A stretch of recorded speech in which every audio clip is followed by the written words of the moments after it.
Have you experienced the eye-opening magic of seeing from more than one perspective? When we are children, we believe we are the center of the universe. At that stage in life, we have a difficult time considering why someone would see things differently than we do. In fact, if someone didn't agree with us, we made up a story about why this person could possibly not agree with our outlook. And it probably wasn't a flattering story either. It takes work to shake out of this default way of thinking and start making a habit of considering how other people are seeing things. However, the reward of staying open-minded and seeing things from multiple perspectives is new ideas, new opportunities, and new solutions that you may have missed if only looking at things from your own vantage point. Now take this ability as an individual and add to it a diverse team of people who all see the world differently. If this team can respect and appreciate each other for the unique perspectives and experiences they all bring to the table, this is your dream team. In this episode, we're going to cover the skills of considering and incorporating multiple perspectives as a leader, why it's so important, and how you can incorporate it into your leadership.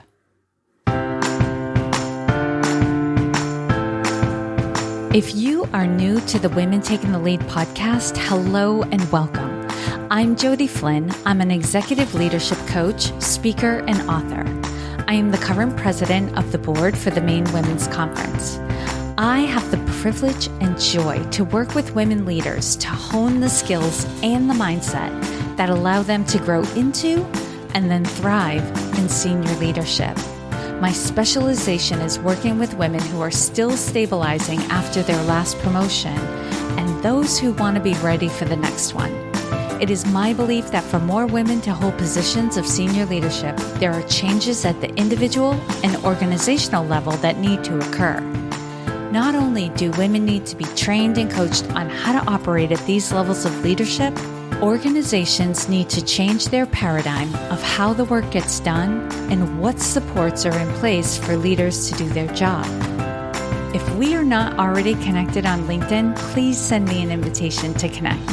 You can find me directly at linkedin.com/in/Jody Flynn, or you can search for Jody Flynn on the platform. I'm very active on LinkedIn, so I should be at or near the top of the search results. You'll see the follow button is prominent on my profile, but if you click on the more button to the right, you'll find the option to connect. Click on that and be sure to add a note to the invitation letting me know you're a listener of the podcast. I would love to connect with you and get to know you better. When I moved to Maine for a job in 2002, I was joined by others who had worked for my previous employer. I was now reporting to an individual I knew from my previous job but had never reported to. While I had not worked closely with him, a friend of mine had. I remember within 6 months of this new reporting relationship, I was on the phone with my friend, incredibly frustrated by my new boss and how he was approaching different situations. My friend had sage advice on working with her old boss, now my new boss. She suggested thinking about what motivates him. What she knew motivated him was a desire to go home at night and not think about work too much. He did not want to lose sleep over any decision that was made during that day. This perspective opened my eyes to seeing him in a whole new light. He was risk averse. All the questions he asked that I found to be annoying were actually designed to gauge risk. His desire to change policies and procedures every time a mistake was made came from a place of never wanting to make the same mistake twice. I still didn't agree with all of his concerns and recommendations for changes, but I now could understand and speak to the concerns that he had. I got into a habit of, before meeting with him, trying to think of all the questions he would have for me and pulling data that substantiated my point of view. In this regard, without even trying, he made me a better leader and employee. He also had this habit of playing devil's advocate without telling you he was playing devil's advocate. As you can imagine, this would often shoot my stress level through the roof. I thought he was questioning my competency and my ability to do my job. Once I realized where this was coming from, it no longer bothered me. This new perspective on my boss gave me such freedom and improved our relationship significantly. I could now appreciate him and what he brought to the table. The conversation I had with my friend and former colleague had me paying closer attention to what motivated the other people I worked with as well and how they preferred things to be. Years later, after I started my own business and while I was doing some contracting work for a training and development company, I learned to facilitate the training on the Everything DISC workplace indicator. If you're not familiar with DISC, this is a personality indicator designed to capture your communication preferences and teach you about other styles of communication that your coworkers might prefer and how to bridge the gap between your preferred style and theirs. Having become familiar with this tool and looking back on my old experiences, my former boss fell perfectly into one of the quadrants in the DISC indicator. His desire to avoid risk, to have all his ducks in a row, his aversion to surprises, it all made sense.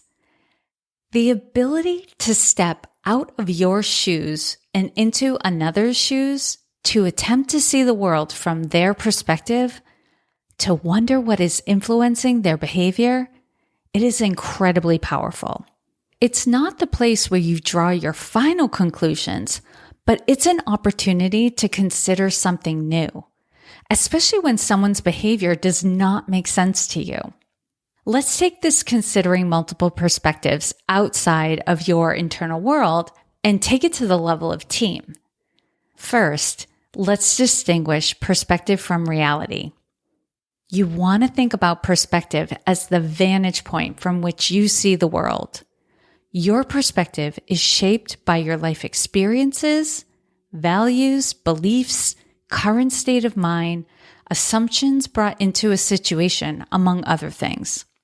It shapes how you act or react to a situation.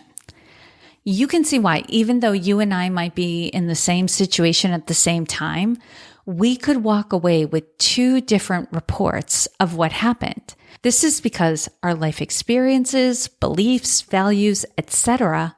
are somewhat different. These factors influence what we observe, how we interpret what was happening, and the conclusions we came to. As an aside, if you are ever at a loss for why someone thinks the way they do, why they say what they say and do what they do, this is what you're missing. Your perspective is a slice of reality. When you look at the shared reality of a situation, the more diverse perspectives you get, the closer to reality you will get. Sometimes it's uncomfortable to consider someone else's perspective, especially when it diverges from your version of reality, because it calls into questions things you hold as true. This is why sometimes we want to spend time with people who share our own values and see the world the way we do. It's comfortable, it feels stable, and it doesn't ask too much of us. When you are open-minded, you have your perspective, but you are willing to, at the very least, consider that something else might be true as well. The benefit of being a little uncomfortable and taking in another perspective is the literal and figurative vision you gain from it. By considering multiple perspectives, you compound the amount of information and opportunities available to you at any time. Things that are in your blind spots can be seen by others, and once they point these things out to you, your blind spots have become that much smaller. According to Stefan Sertic, a corporate consultant, trainer, and contributor to Forbes, we live in a professional world that goes fast and where people do not always take the time to step back. When you're going fast, leaders often confuse their perspectives with reality and have difficulty truly understanding the point of view of others. And according to the World Economic Forum, there is a vast amount of research showing that diversity increases profitability and creativity. Organizations with employees of diverse backgrounds have stronger governance and better problem-solving abilities. Before we get into how to overcome this, let me ask you a question. Do you know what your individual training needs are? Knowing your strengths and gaps as a leader allows you to be more confident and competent in your leadership. I developed the Leadership Operating System quiz for women like you.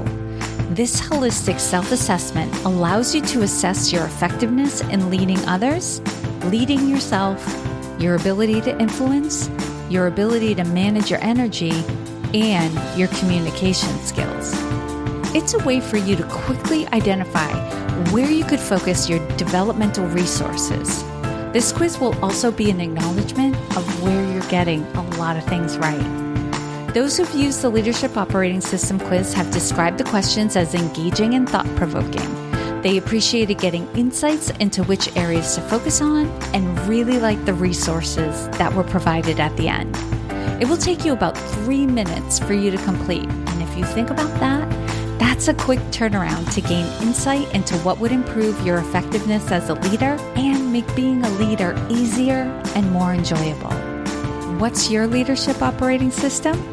You can find out at womentakingthelead.com. It's fun, easy leadership inventory.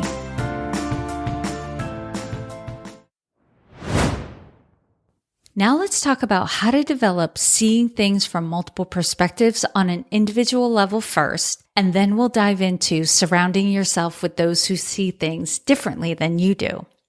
Seeing things from another perspective is difficult when we are emotional.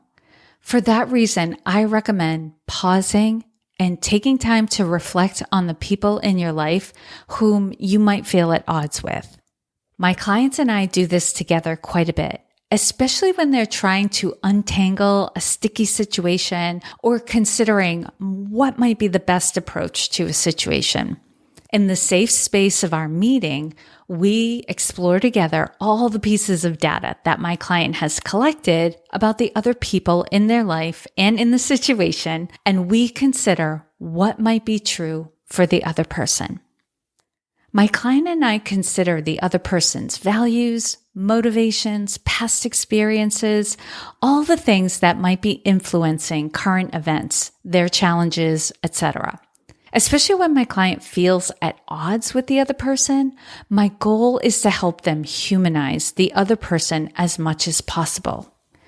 When we, all of us, focus on what we've experienced as the unpleasant aspects of another person, it becomes too easy to label the other person as lacking in some way and dismiss them. When we do this, we limit what's possible in that relationship and unwittingly limit our own possibilities as well. I would encourage you to do this exercise as well, to consider with fresh eyes the people around you and how they might be experiencing whatever is going on currently at work. If you struggle with this, and it can be hard, especially if there's a lot of history with a particular person, ask a neutral person to help you do the exercise. A quick aside here, if you do have someone in your life whom you have a lot of tension with because they operate differently or see things differently from you. When I was facilitating workshops on the Everything DISC Workplace Indicator, something that surprised me began to emerge. Whenever the participants and I did the exercise to explore how to bridge the gap between yourself and someone who has the opposite preferred communication style, I would hear from all over the room, You just described my husband to a T. Hey, that's my wife. Oh, my best friend has that communication style. And it always made me laugh. When we don't appreciate what someone brings to the table, they can become our rival or our nemesis at work. But when appreciation and respect is there, they are often the person who makes you better. Those who don't see or experience the world the way we do are the greatest access we have to seeing our blind spots.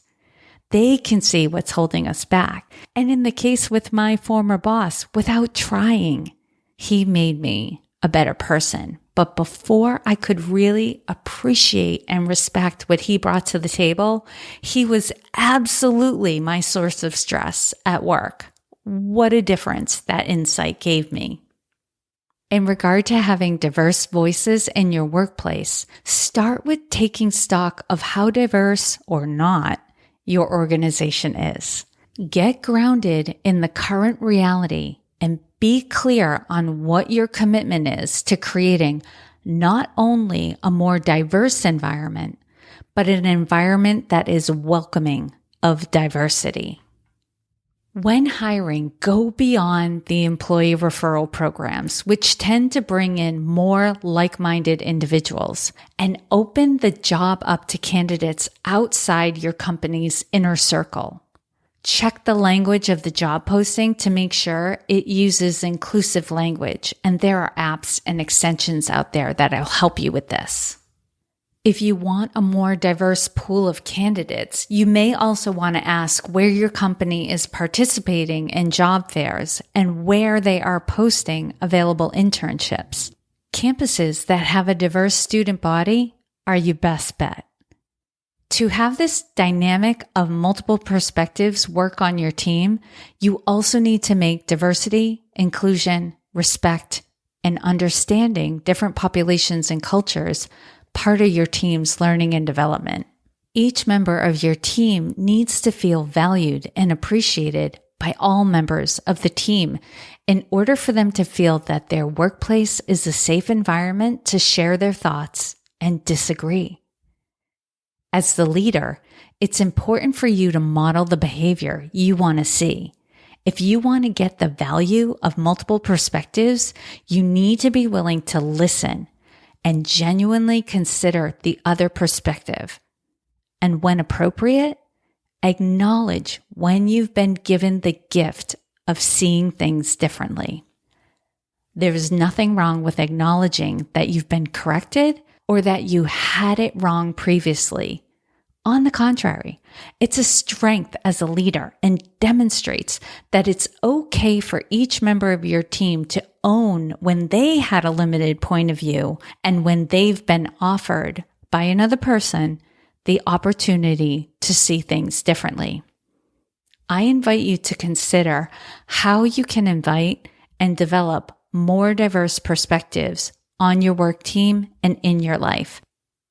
There's a lot more that could be shared on this topic, but I'm going to save it for another podcast episode and possibly bring on someone else to talk about this as well.